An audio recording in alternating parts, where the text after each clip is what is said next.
సుజాత గారు, మీ అమ్మాయికి ఈసారి చాలా మంచి మార్కులొచ్చాయట. చాలా బాగా చదువుతోంది.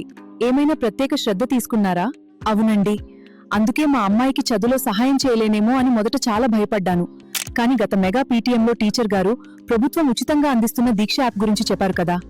స్కూల్లో పాఠాలు విని వచ్చిన తర్వాత ఇంటికొచ్చాక దీక్ష యాప్ ఉపయోగించడం మొదలుపెట్టినప్పటినుంచి మా అమ్మాయి చదువులో చాలా ఇంప్రూవ్మెంట్ వచ్చింది.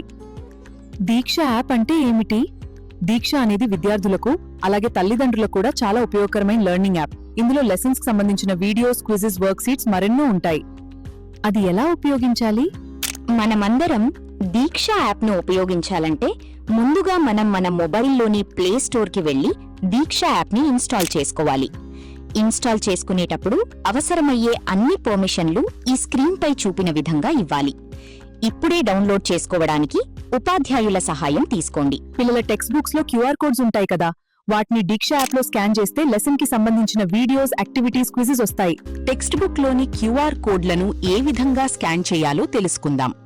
ఇప్పుడు దీక్ష యాప్ను ఓపెన్ చెయ్యాలి. అందులో దిగువ వైపు మధ్యలో క్యూఆర్ కోడ్ స్కాన్ చేసే సర్కిల్ కనిపిస్తుంది. ముందుగా ఆ క్యూఆర్ కోడ్ స్కాన్ చేసే సర్కిల్ను క్లిక్ చెయ్యాలి. కెమెరా ఓపెన్ అవుతుంది.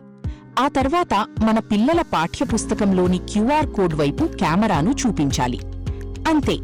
ఇప్పుడు అనేక రకాల వీడియోలు, క్విజ్లు, ప్రాక్టీస్ మెటీరియల్ కనిపిస్తాయి. మనకు నచ్చిన వాటిని క్లిక్ చేసి చూడడమే. పీడీఎఫ్లు అంటే డిజిటల్ పుస్తకాలు, ప్రాక్టీస్ చేసుకోవడానికి యాక్టివిటీలు, ఇంటరాక్టివ్ గేమ్స్, వీడియోలు, నేర్చుకోవడానికి రీసోర్స్లు మొదలైనవి ఇక్కడ అందుబాటులో ఉంటాయి. ఉదాహరణగా ఇది చూడండి.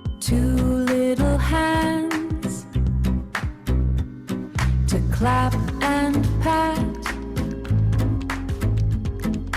two little legs to stamp and jump. మా అమ్మాయి రోజు నా పర్యవేక్షణలో లెసన్స్ వీడియోస్ చూస్తుంది, క్విజెస్ చేస్తుంది. అందుకే కాన్సెప్ట్స్ బాగా అర్థమై మార్క్స్ కూడా ఇంప్రూవ్ అయ్యాయి. చాలా మంచిది. నేను కూడా ఇప్పుడే దీక్ష యాప్ ఇన్స్టాల్ చేసుకుంటాను. దీక్ష యాప్ని ఇన్స్టాల్ చేసుకొని ప్రతిరోజూ ఉపయోగిద్దాం. డిజిటల్ ఆంధ్రప్రదేశ్ వైపు అడుగులు వేస్తూ విద్యార్థుల భవిష్యత్తుకు బంగారు బాట వేద్దాం.